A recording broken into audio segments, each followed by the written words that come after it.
Millions of young Nigerians get their voices heard when politics is dominated by older generations. I'm Femi Oke. I'm Malika Bilal. In the first of two special extended shows on Nigeria's upcoming elections, we'll hear from political candidates and activists who are part of a new youth wave.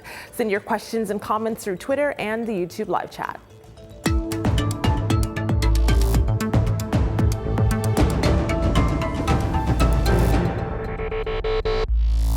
There are just 3 days until millions of people across Nigeria cast their ballots for the country's next president and members of the National Assembly.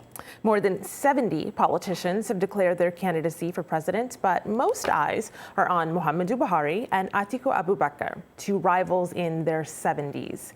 Their age is in stark contrast to the electorate. More than half of registered voters are aged between 18 and 35. Now a growing number of young people are aiming to change things in a country where the median age is just over 18 years old. Last year, President Buhari signed the Not Too Young to Run bill into law. It cut the minimum age of eligibility for several political offices, including the presidency, governorships and assembly seats. And that has reinvigorated political participation at the local, state and even federal level. So, how are younger people faring as the doors swing open for them to enter politics? Joining us for today's show, Omoyele Sowore. He is a presidential candidate for the African Action Congress. He joins us from Lagos. Zainab Suleiman Omar is running for an assembly seat in Kano State. She is the youngest woman to run for such a position there, and she joins us from the state capital, Kano.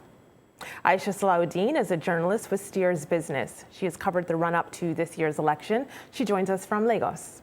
And from Abuja, we have Samson Itodo, the executive director of YAGA. That's a non-profit organization committed to the promotion of democratic governance. It was the driving force behind Not Too Young to Run. Hello, everybody.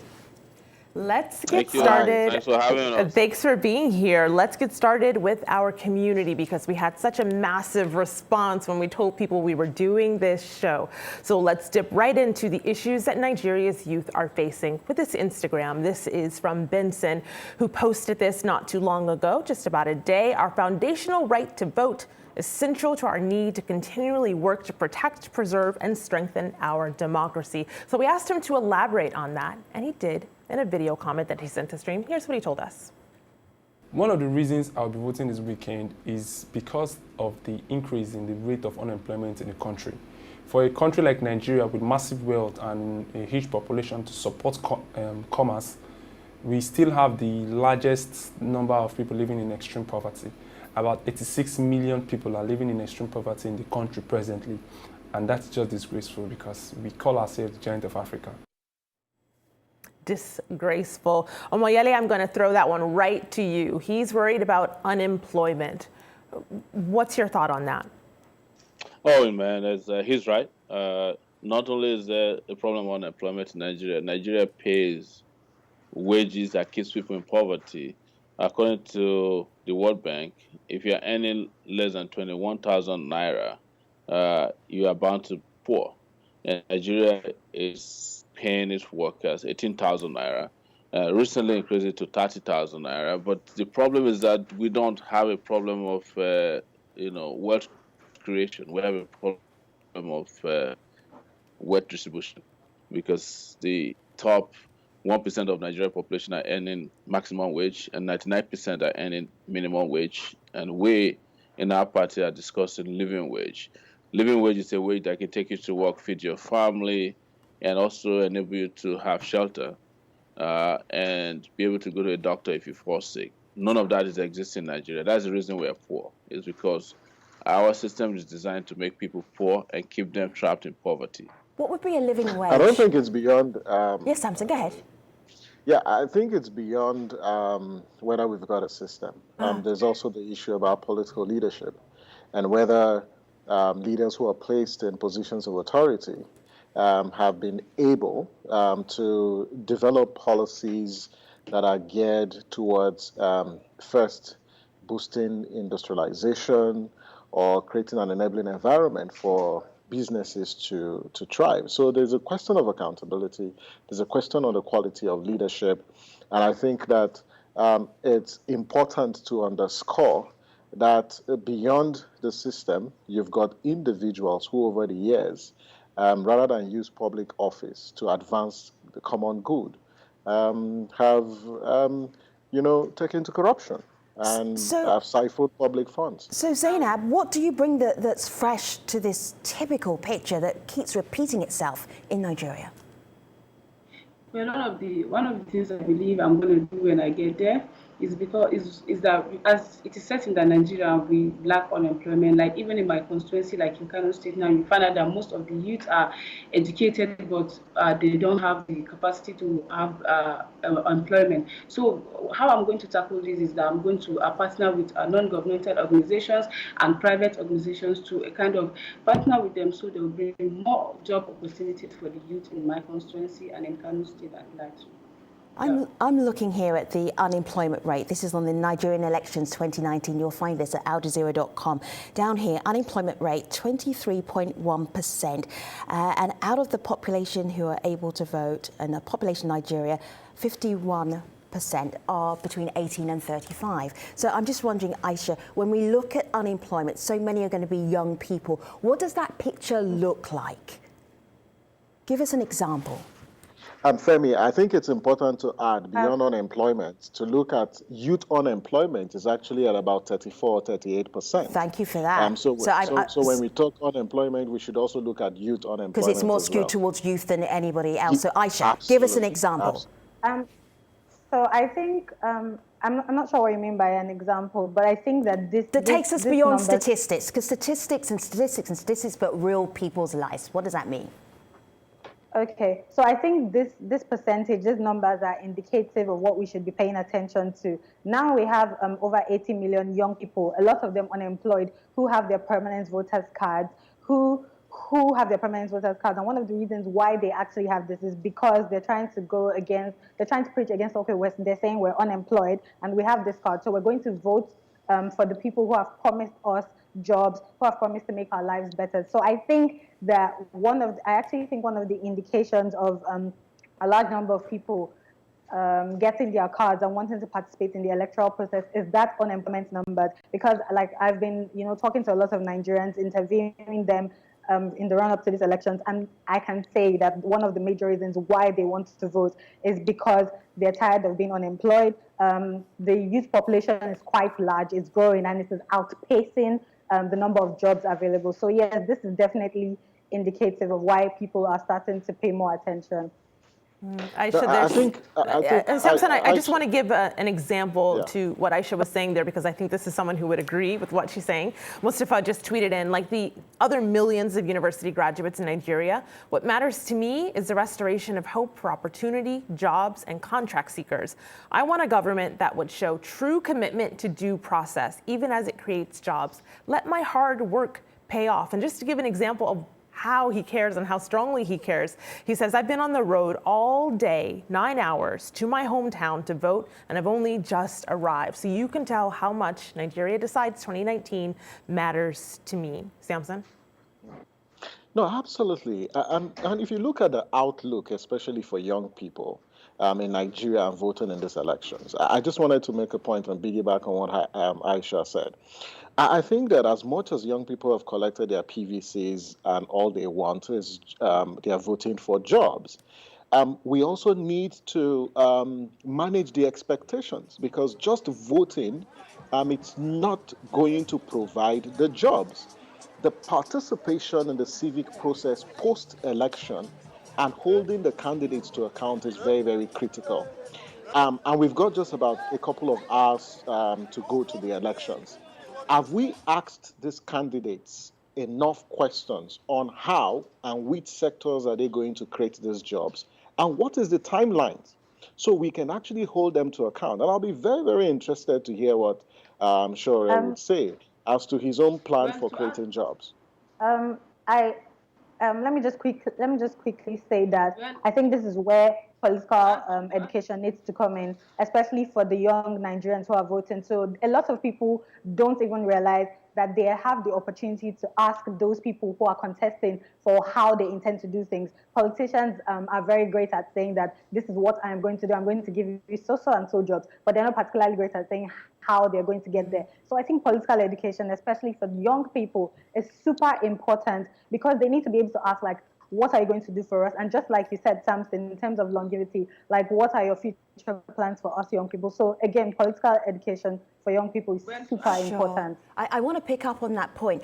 Zainab, go ahead, make your point briefly. add- I'm going to move on a little bit more. Go ahead.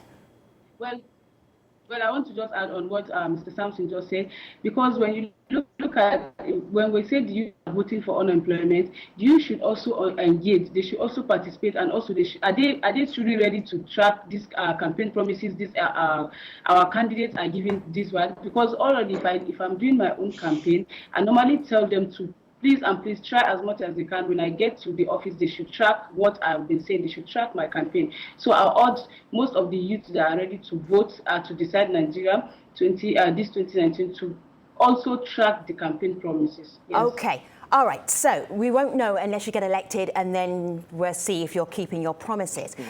Aisha said something really important about political education. This is what the Not Too Young to Run campaign has been doing. They've been encouraging people to run, and then also encouraging people to be educated about the political system. I have to show you a little clip of this video. The very important card that unlocks the door to our future. Now that is powerful. You think it's your ATM card? No. Let's talk about this card. This special card has an embedded chip that contains every voter's sensitive information, like the facial image, the fingerprints, and biodata. On elections day, this card will be used to confirm, verify, and authenticate every voter using the smart card reader. Why is this card? There's so much in terms of infrastructure to helping so many new voters getting into the system, and also new young people, politicians running. So I'm just wondering, Zainab, from your perspective, how did you get to the position where you're now running for office? Well, one of the process how I get into this position is that I've been into community works, and I would say I run under a big party then, and at long run I found out that I understand that being in that bigger party does not determine me winning my election, but what have I done on the grassroots level? So I decided to run under a big party in order for me to kind of participate in that political party. But I lost during my primaries due to godfatherism and lack of funds as a young person running for office. So I left the big party down to a new party which I'm running under. So one of the challenges I would say I face is lack of funds, and also lack of godfather in that aspect. So me coming to this stage, I was once a school politician, and now I'm running for this State House of Assembly office. I hear what you're saying there, and you mentioned a word that if our audience was watching our last Nigeria election shows, they will know, but if they weren't, they will not. Godfather. Can you explain that for our audience? Well, what I meant by godfatherism is that there's these people that are there in most of the politics in Nigeria, that they will say this particular person is going to be the head this year, and after 4 years, the social person is going to be on this is going for this seat next year. So this is what I lack as then when I run for councillorship. I found out that me running under the big party, I don't have a strong godfather that is going to stand for me. So that godfather I lack was one of the reasons I lost my primaries then when I was running for councillorship. So what I meant by that godfather is those kingmakers. There are those kingmakers that when they say, yes, you are going for this seat today, definitely you are going for that seat. So these are those people that I believe they are my own threats then. Yeah. So the godfather, the kingmaker, the patron who has the money. I wanted to turn your attention Let's a not little forget bit. godmothers, please. Yes, and the godmothers, whoever has the money. I wanted to bring your attention to this comment we just got on YouTube, though. Omoyele, I'll get this to you. James says, some are too young and too undereducated to have a voice in politics. So kind of pushing back against that idea of too young to run, not too young to run. But Omoyele, you first joined our show, The Stream, back in 2012. Here's the headline from Sahara Reporters: the young and the jobless. And you were on with a state governor and others. Do you believe that you are too young to become president? No, absolutely. I'm probably a little bit in the middle, a little bit too, I'm not too young, I'm not too old, I'm youthful. I'm 48 years old. I'll be exactly 48 years old on election day next Saturday. So I'm not too young to run. I don't actually fall under the category of not too young to run campaign. But I have a criticism of not too young to run. They had a fantastic campaign. It worked, but they failed in one particular area. The moment they got the law signed in, I mean, the bill signed into law, they were there while a 76-year-old man was telling them we need four more years. And they sat there, they couldn't challenge you and say, it's time for you to retire. And that's my criticism of not too young to run. You also can't find them supporting any young candidate, particularly. They're there just saying, oh, you know, we're an NGO, we don't want to play a political role. And that's my criticism of Mr. Sampson Etodo and the rest of the not too young to run crew. I wish that they took a position, you know. Nobody can be apolitical when your future, the future of your country, your salary, healthcare. Oh, yeah, you started something here. Let me bring in Aisha first of all. Aisha, you go first. I've said it several times, and Aisha, go ahead. Give Aisha some space. I don't know that. I don't know that it's okay that allow young people to run, but then they turn around and turn their back on against young people that are running. I think that's too much of a stretch to say that they turn their backs against young people. The reason why we have the lower age, is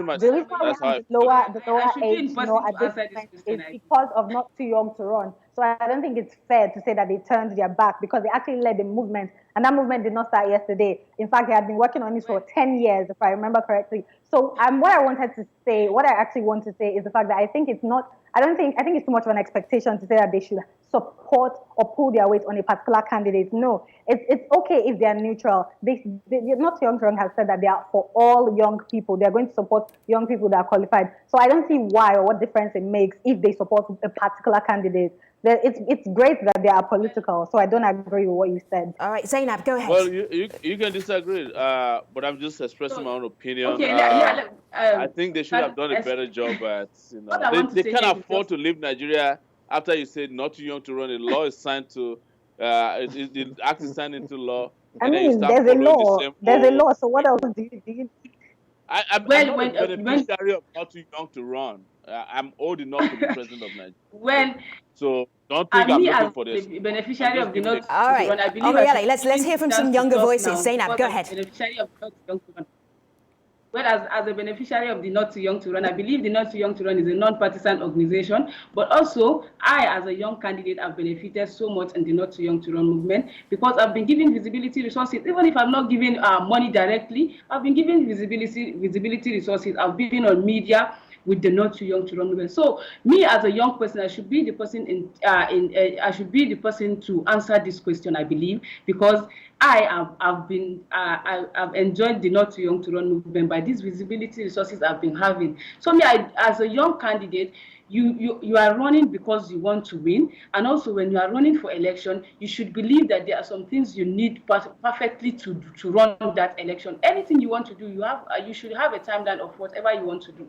So as a young person running for office, there are some certain things you believe you are the one that is supposed to do it on your own self. You don't have to just be on that this social person is going to do it for me. I'm running because the Not Too Young movement is a movement that is going to help the young people, is going to give them money, or also you should also run because you have something you want to give to your own people. So I believe the Not Too Young to Run movement have benefited from the Not Too Young to Run movement by visibility resources I've been having so far. So me not giving money, supported by money, is not something that, yes, I will say, I'm not giving money.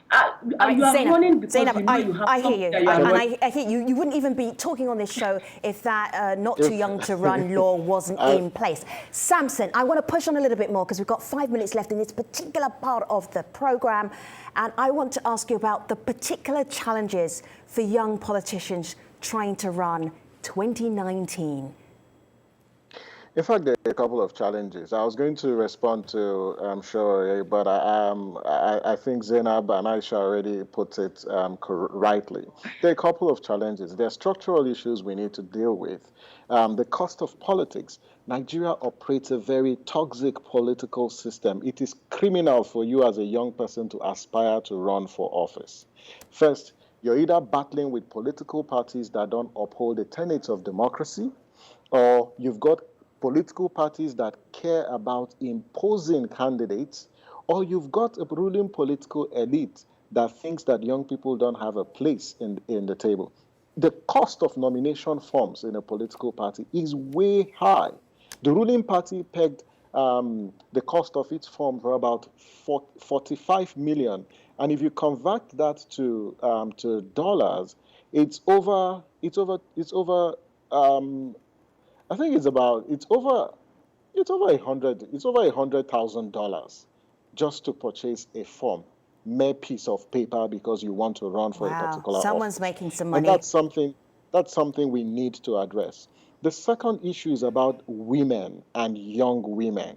A lot of young women aspired to run for office in 2019, but they were told to sit back, and women don't have a place in politics. And that's why we celebrate Zainab today, because against all odds, against the frustration with this system, Zainab took the gauntlet and went to a different platform and decided to run. And that's something that is worth celebrating. The third issue also hovers around the electoral system. It's important that when we talk about political participation, we look at how free and fair is our electoral process that guarantees the emergence of competent persons with capacity and character to aspire and also emerge as winners of elections. So these are some of the challenges. But to fix this, we must reduce the cost of politics in Nigeria. We must reduce the parasite of office, because for public leadership in Nigeria, people only the driving philosophy is not results and impact. It's just self-aggrandizement. And how do I ensure that my own family and my own tribe and those who are of the same religious extraction enjoy from the national cake? And that's something that we must fix. So Samson, you listed. Thank you, Samson. Samson, you listed a bunch of reasons. I want to give us one more that we might be afraid of. This is a video comment we got from a journalist, Mercy. This is what she told the stream. Barriers to young people's involvement in politics in Nigeria would largely be dependent moving forward by the 2019 general elections in Nigeria. Voter apathy, the level of violence by the political class. For this time, we're having 20 million young people, first-time voters, that will be voting for the first time. The election will determine how young people react to the electoral process moving forward. But it is an indicator for the future of young people in this country. Omoyele, in 30 seconds, apathy. Is that something you're worried about?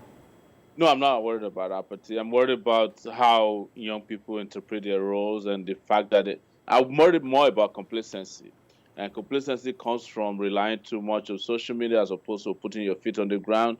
And as someone said at the beginning of this show, nobody's going to count your likes or retweets or how many times you appear on Instagram. It's going to be by the number of times people vote for you. And again, I would say, finally, Samson, you guys needed to have done a little bit more than just showing up a few people as not young to run. If you sign a law that still gives us a 76-year-old president, probably... Omoyele, you're repeating yourself. So I'm going to ask you to put a pause on that for a moment, because in a moment we will continue this program on YouTube. Samson, you can have the right of reply there. But first, let's take a look at what people are saying ahead of our special show for tomorrow on women's representation in Nigeria. We'll have a look at this tweet. This is from Ollie Owen, who writes, there have been more than 180 gubernatorial swearings in Nigeria since 1999, and not a single one has been of a woman. Let's think about that for a second. Oh, we'll give that subject a lot more time in our special show tomorrow. But now we're going to continue our discussion about youth and the Nigerian elections online. Stay with me. You need to be on your computer, your laptop, or your phone. This is not going to happen on your TV.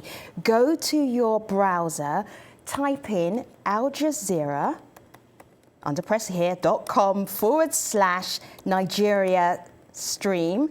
And as long as I haven't done a spelling error, that will take you, yes, to our online show, live now on YouTube. And then we can pick up on Nigerians, young Nigerians, also looking at the Nigerian elections. Malika and I will see you on YouTube in less than 10 seconds. See you soon.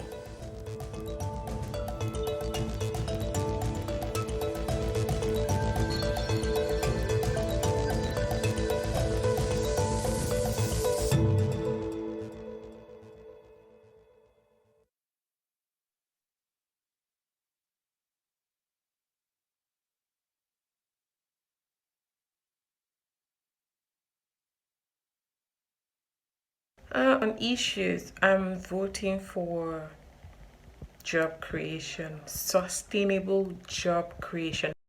Nigerian youth, I know we can do it. We deserve more. We deserve better than what we're going through. We deserve more far better of what we're seeing. My biggest problem in the upcoming 2019 elections is the lack of youth representation on the ballot papers.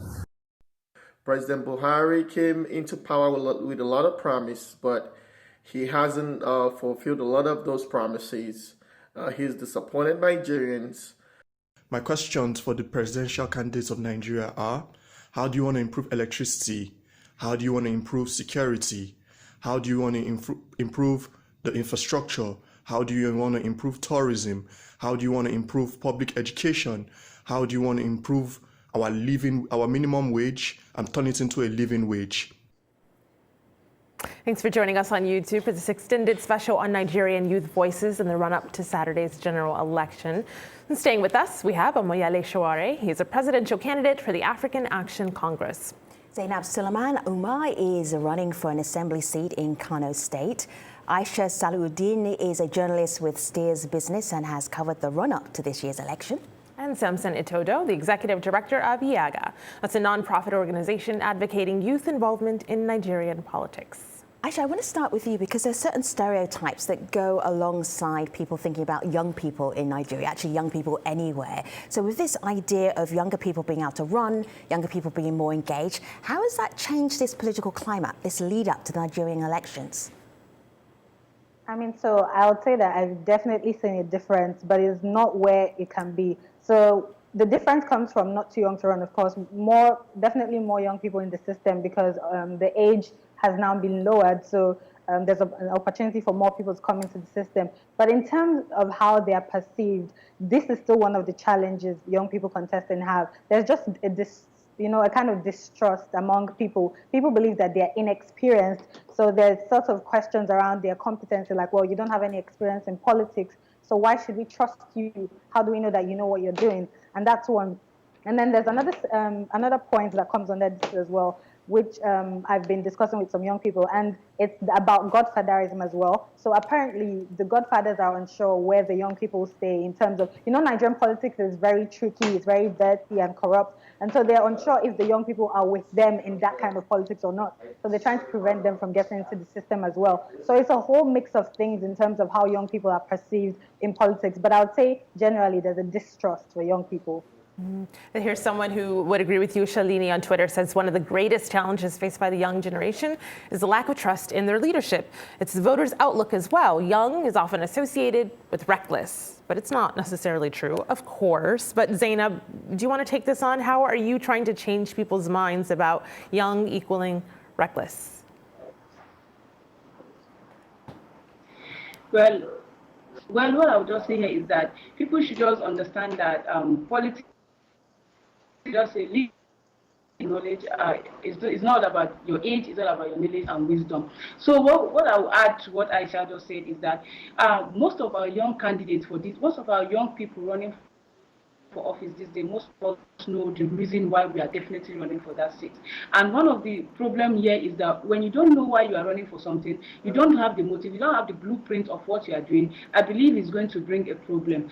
So what I would just add here is that most of our young people running for office, most of us running for office, we don't even know the reason why we are running for such offices. We are running because we are not too young to run, and we are not running because we have something to give, most of them. I would just say, I can't just remove some part of it, because most of these young people running for office are running because they're not too young to run bill has already been signed, and they are not running because they are most of us are running because I would just say that we don't have something, we don't have a blueprint of what we are doing. So this is what is bringing more challenges to the political system as young people running for offices. And money politics is one of the things I believe we should reduce. To add to what Samson just said the other time, money politics is something that we need to tackle in Nigeria. And if I would pay 200 million naira to win my primary election, I believe the patriotism is no more there in my own mind. So even if I have the patriotism to help my people, the amount of money I spend during my primary election might even lead me not to do what I want to do. So money politics is something that we need to look at in Nigerian politics. Omoyele, I'm really curious about your journey because certainly here on the stream, and many people knew you as an activist, you were a student leader, and now you are a candidate for president of Nigeria. You're not too young to run. You would have met the threshold at being 40 years old before the law actually came into play. But what advice would you give to younger people, the younger generation coming up, about being taken seriously as a political candidate? I think it's for them to understand that, as you know, power has no reverse gear except it means superior power.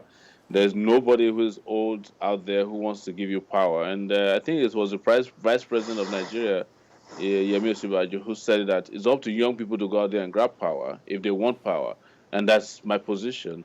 When I was ready, I didn't look at any laws. I didn't look at any regulations. I went out there and we designed a manifesto, formed a movement, and formed a political party. And I hope some of these young people who are saying that so many people who are running have no agenda should join us, because if you do, we will demand of you a manifesto. We'll demand of you an action plan to take your constituency to the greatest level, not the next level, which is fraud in Nigeria. So what I see the most is that a lot of people have been beaten down for so long, and they have no self-esteem anymore. So a lot of people will tell you, oh, why don't you go and become councillor of your local government? When you ask them who's going to be your president, they start looking at you like, oh, wow, I didn't know you were going to ask that kind of a question, because you are better than the president now. You're better. I say it without equivocation that all of these young people you see on your screen, they are better than the president of Nigeria in the last 7,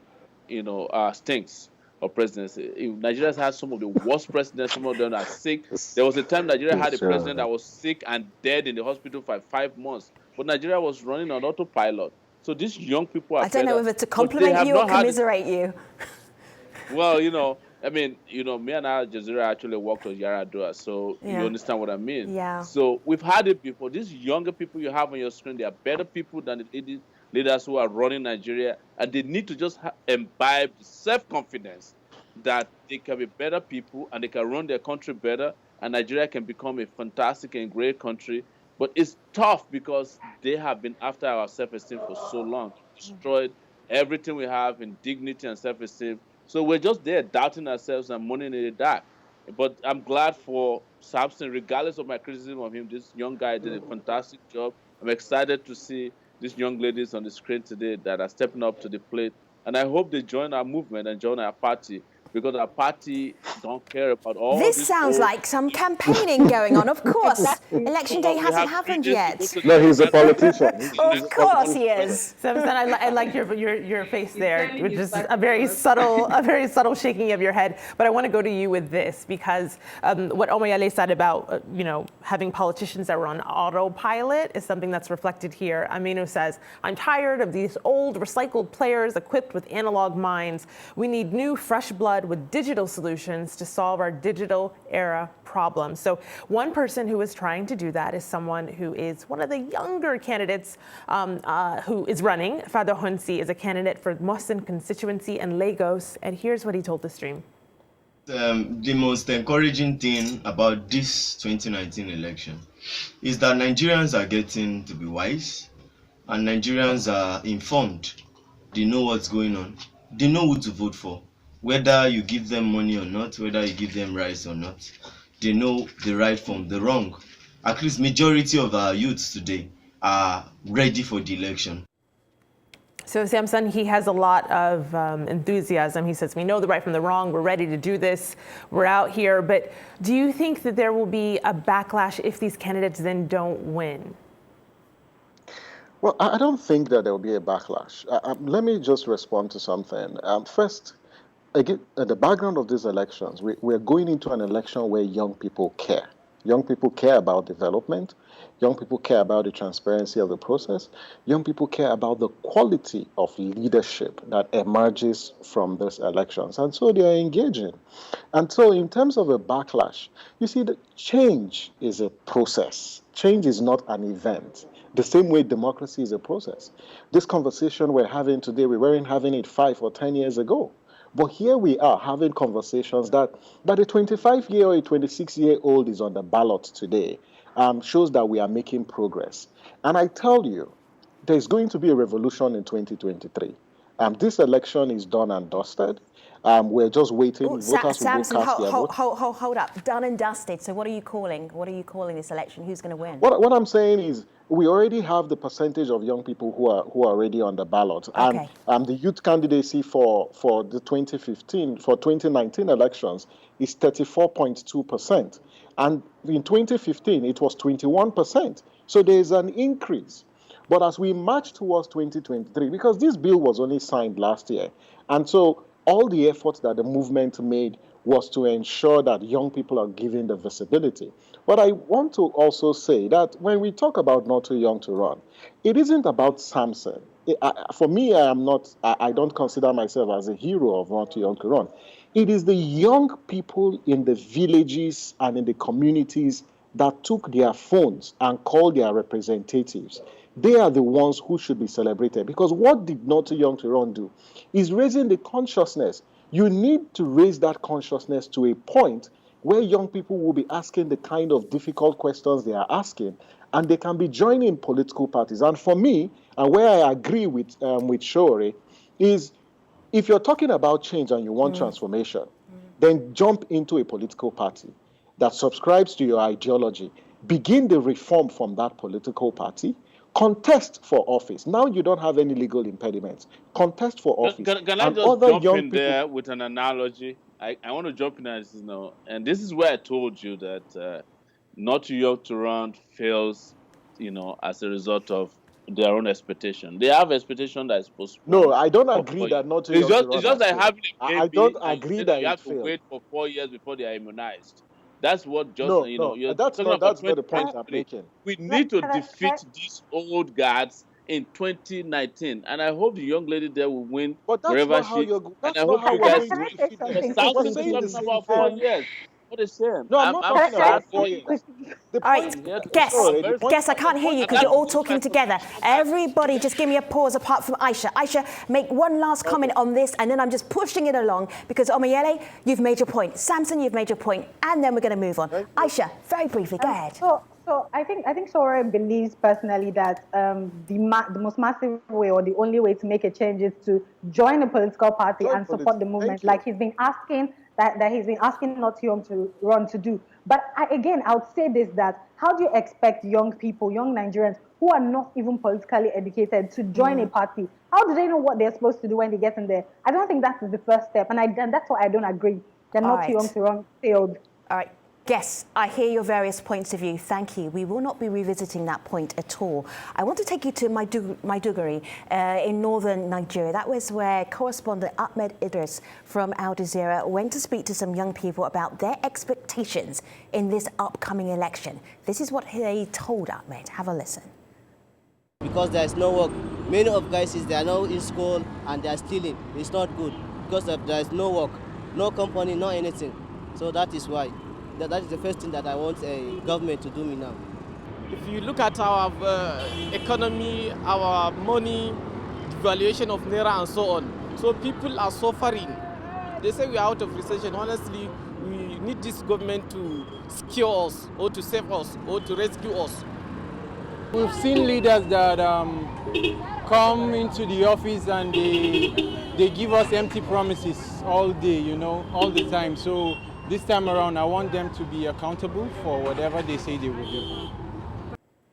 Zainab, one of the biggest challenges for Nigeria is the difference in development in the northern part of Nigeria, the southern part of Nigeria, how all the various different regions get on together or don't get on together. What is it that youth politicians can add to this mix? Do you think they can govern better?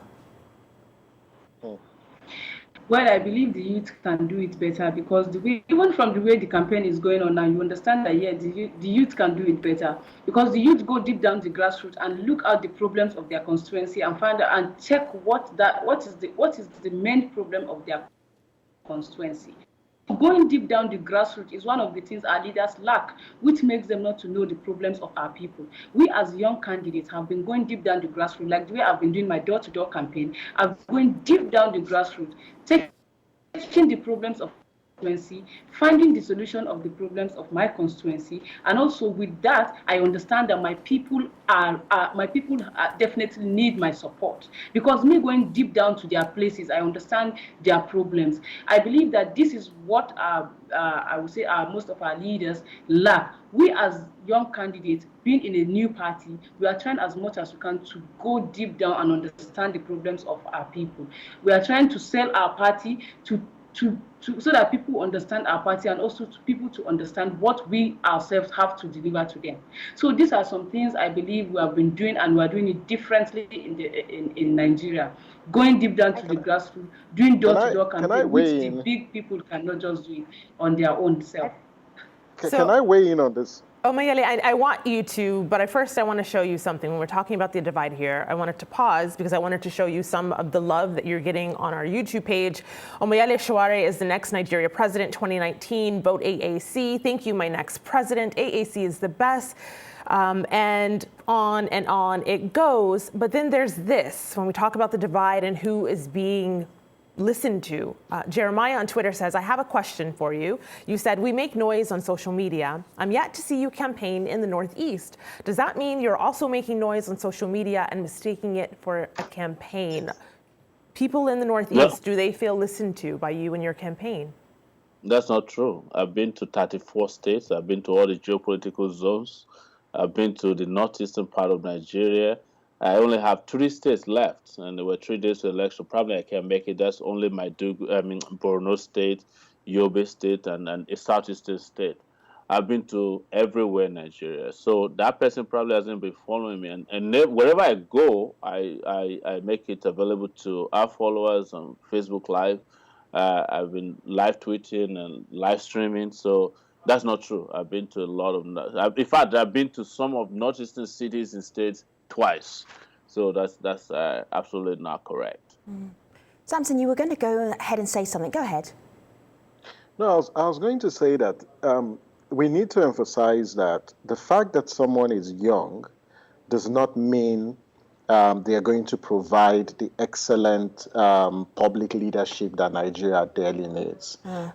Being young does not mean you've got all the capacity, and that's the point. When we talk about young people in office, they have to be young people who have character, who have capacity, and who have integrity, and the competence to actually hold public office. So I think it's important that we properly qualify the kind of young people that we want in office. And when you say young... Samson, just pause then, because we have a lot of people who are watching right now. Who are the young people that you want in office? What are the qualifications? If someone's watching and thinking, I think I could do this, what qualities do they need? Well, first, it's about character and integrity. It's about competence. Do you understand the problems of your society, and do you have innovative solutions? Because leaders have always said, solve problems. Leadership is about solving problems. Leadership is about harnessing the potential in a society and harnessing them to achieve a long-term development vision that would have also short-term and mid-term goals. And that's what leaders do. They solve problems. Leaders don't complicate problems. And so if you're contesting or running for office, you must, one, how do you understand the issues? Do you understand governance? Do you understand politics? Do you understand political organizing? Do you have the capacity to understand the economy as well as profile solutions on how to revamp the economy, education? You know, these are the range of issues. Beyond those issues, you also need to have an understanding of or a vision of where you want to move society to. It's very, very critical. Today, we've got leaders in public office that lack vision. And where you have leaders who lack vision, then the people actually suffer. And that is where Nigeria is today. And that is why young people who have this character and competence are the ones that we need. Lastly, we want young people who have a unified view of what Nigeria should look like. We don't want young people who don't believe in restructuring. We don't want young people who don't believe that Nigeria is stronger and our unity is central to our development. And so these are the kind of young people, and young people who understand that working in collaboration with the executive, with the judiciary, is central to achieving the goals of democracy, because democracy is about development. That's an impressive list. Zainab, what were you trying to say? To add to what he said is that most of us wake up just one day and say we just want to run for office because the Not Too Young to Run bill has been signed. Me as a young politician, and also I will just say this, there should be something you have been doing deep down your grassroots level before you run for offices. There should be something you have been doing for your people that they know that when you get there, you are going to do more than what you have been doing. Me as a young person, I have an NGO of my own, and I've been helping my constituency, doing helping the less privileged and people with disability, giving empowerment to women, and also finding job opportunities for the youth in my constituency as a young person of just 26 years old. So I believe there should be something you have been doing deep down your grassroots before you run for office. You can't just wake up one day and say, yes, I want to run for office because the Not Too Young to Run bill has been signed, and also because I want to run for office, I have future for politics also. There should be something you have been doing under your grassroots before you run for office. So this is what I just want to add to what Mr. Sampson said. Zainab, I hear you there. And earlier, Samson, you said that leadership is about solving problems. So I want to direct all of our audience and our guests' attention to someone who is doing just that, a group that are solving the problem of who to vote for. Take a look at this. This is Know Your Candidates. You can see the URL right there. And the person behind this, giving information to people to make the right decision, it reads, sent us a video comment. This is what someone named Stanley had to say. He's the founder of Civic Monitor. And here's what he told the stream. That is why at Civic Monitor, we came up with a tool called KYC. That's for Know Your Candidates. It's a web-based tool that you can find on kyc.civicmonitor.com. It helps you compare each of these candidates on the big issues. Where do they stand? What is their position on those issues? So that when you go to the polling unit on election day, you're not going to be voting based on sectional or regional or tribal sentiments. You're going to be voting based on the big issues, based on the issues that count for your sake, for the sake of your families, for the sake of your friends, for the sake of the majority of the population, not just a sectional few. So he explains how to vote on the issues and not on regional differences. Another idea here from a Twitter account, Accountability Lab, who says it's also about role models. The conversation is too negative, corruption rather than integrity. Let's flip the script and give people hope. And this is where Integrity Idol Nigeria, it's a global campaign to name and fame honest government officials, is key. So Aisha, picking up on that idea of this conversation around elections and around the candidates has been too negative, and we need to be looking for those who have integrity. Is that something you see people talking about?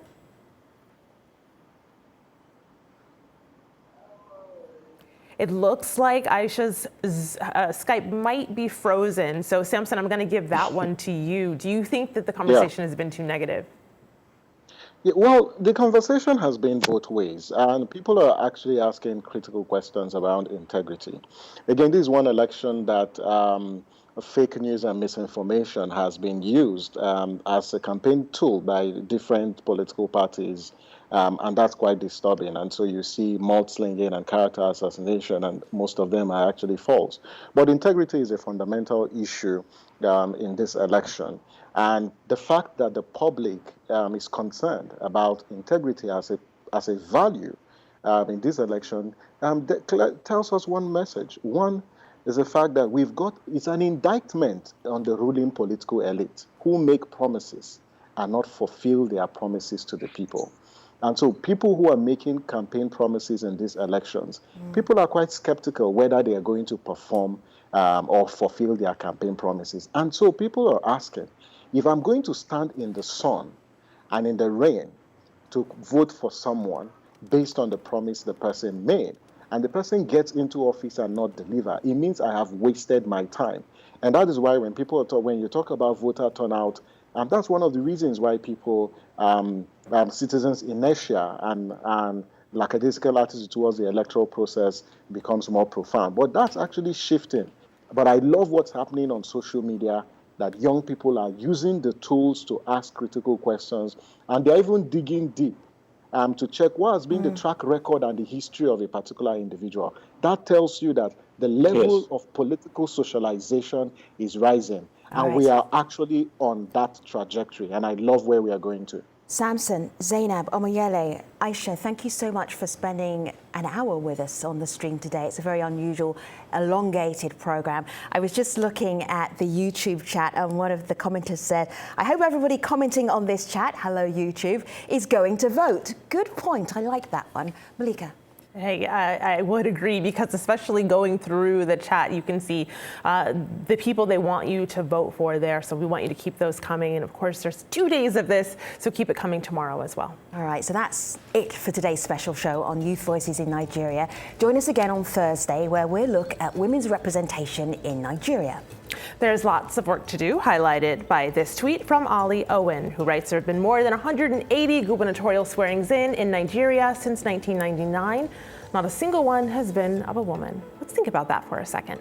We'll give the subject much more time in our extended show tomorrow. Send us your thoughts via Twitter, YouTube, and aljazeera.com/the stream. See you soon.